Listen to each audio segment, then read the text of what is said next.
Part 2, letting go.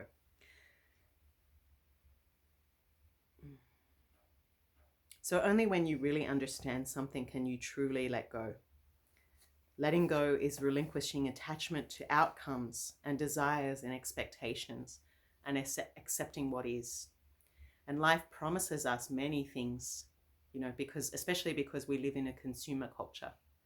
So life promises us many things like, exercise and you'll feel great and you'll always be happy, and get plastic surgery, get Botox and you'll always be desirable, earn money and you'll always feel secure.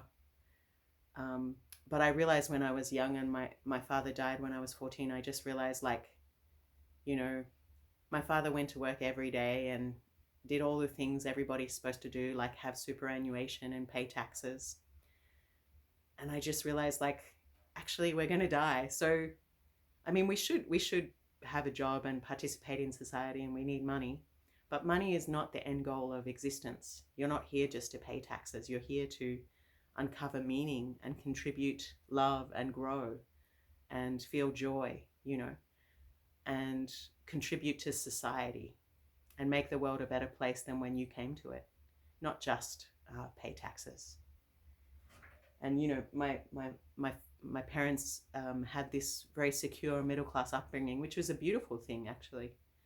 But I just realized this is also an illusion, because sooner or later we're just on a stage and we all exit sooner or later.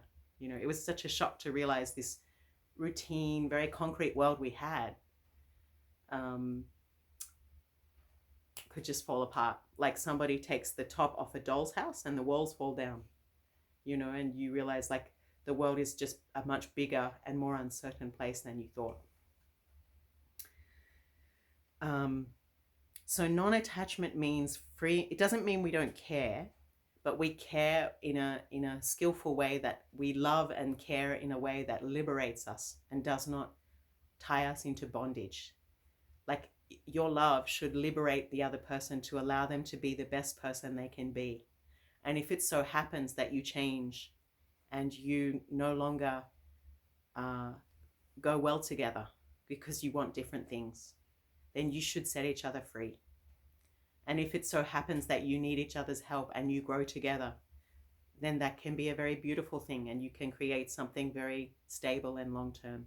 But as Khalil Gibran said, let the winds of heaven blow between you. Make not a bond of love, right?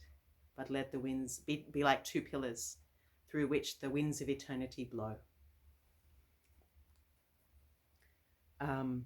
So it's freeing ourselves from clinging to both positive and negative experiences, leading to mental freedom and liberation of the heart, which is equanimity.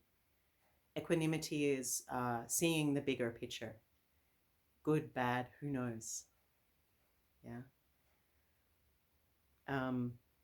So in social justice, sometimes we can get very fixated on an outcome. I was so fixated on an outcome that I spent 13 years living in an Indian slum. And in the end, I don't regret doing that. That was amazing. But I realized I kind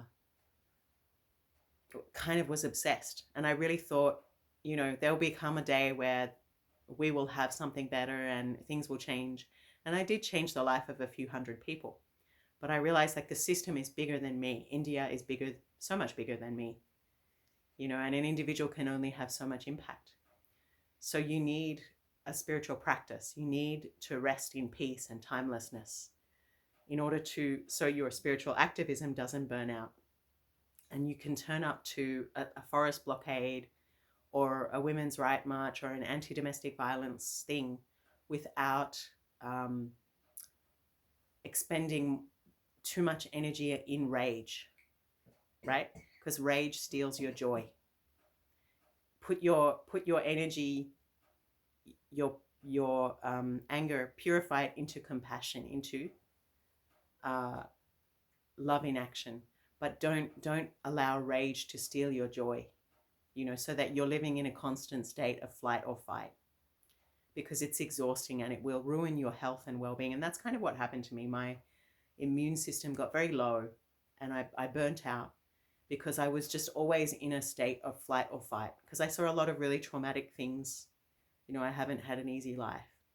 And I was running on rage in a way. I mean, there was a lot of compassion and idealism mixed in there as well, but there was this kind of really intense energy that was not in a state of calmness, not in a state of